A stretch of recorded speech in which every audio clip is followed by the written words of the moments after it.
de México. Era el año de 1915. El mundo se encontraba sumergido en la Primera Guerra Mundial, en donde alemanes y todo el mundo peleaban.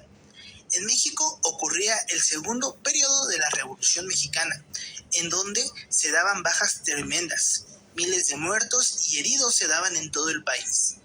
En aquel entonces, Manuel Gómez Morín escribió el libro que convocaba a los mexicanos de su generación a unirse al proyecto para reconstruir la nación en los ámbitos económicos, políticos y sociales.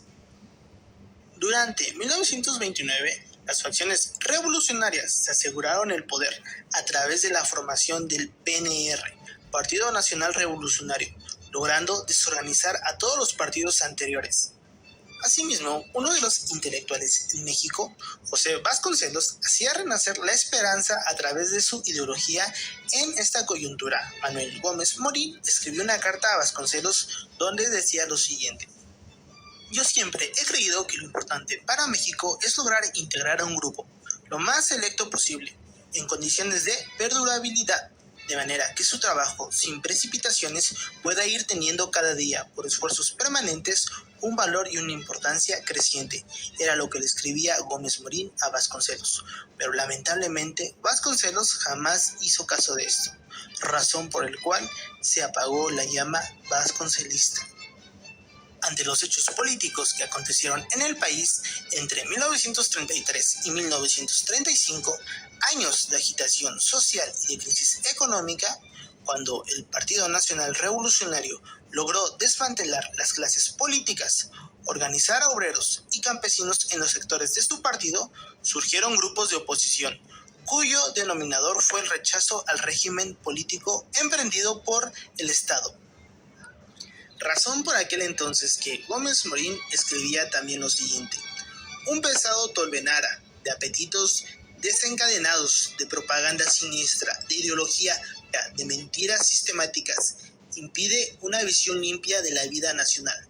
Motivado por los acontecimientos políticos de los años 30 y aunado al establecimiento del Partido Nacional Revolucionario, ahora PRI, como único partido en el país, Manuel Gómez Morín, junto con un grupo de cuenteanos, fundó en enero de 1939 el Partido Acción Nacional. Pero no solamente fue Gómez Morín quien fundó el PAN. Junto a él estuvieron personas como Efraín González Luna, Aquiles Olordi, Luis Calderón, Francisco Fernández Cueto, Alejandro Ruiz Villalobos, Rafael Preciado Hernández, Juan Gutiérrez y Manuel Samperio, entre otros, fueron los primeros fundadores del Partido Acción Nacional. Para 1940, que participaban en sus primeras elecciones presidenciales, buscaron postular al licenciado Carlos Enrique Pérez, quien gozaba de amplio prestigio y se había opuesto al gobierno de Lázaro Cárdenas, pero declinó dicha postulación. Entonces, para ese año no tuvieron candidato. A pesar de haber sufrido esa pérdida de no poder postular a un candidato para las elecciones de 1940, el PAN cosechó su primer triunfo en el año de 1946, pues fue la primera diputación que ganó. Después de esto, para 1947, vino un segundo triunfo, pues gana un municipio en el estado de Michoacán, en Quiroga. Y es en 1952 que por primera vez, después de 23 años de su fundación, es que logra participar en unas elecciones presidenciales con el candidato Efraín González Luna. Después de esos triunfos que sabían a gloria, el panismo vino las elecciones de 1970, en donde por primera vez alcanzan el 13% de la votación total, con su candidato de aquel entonces, Efraín González Morín.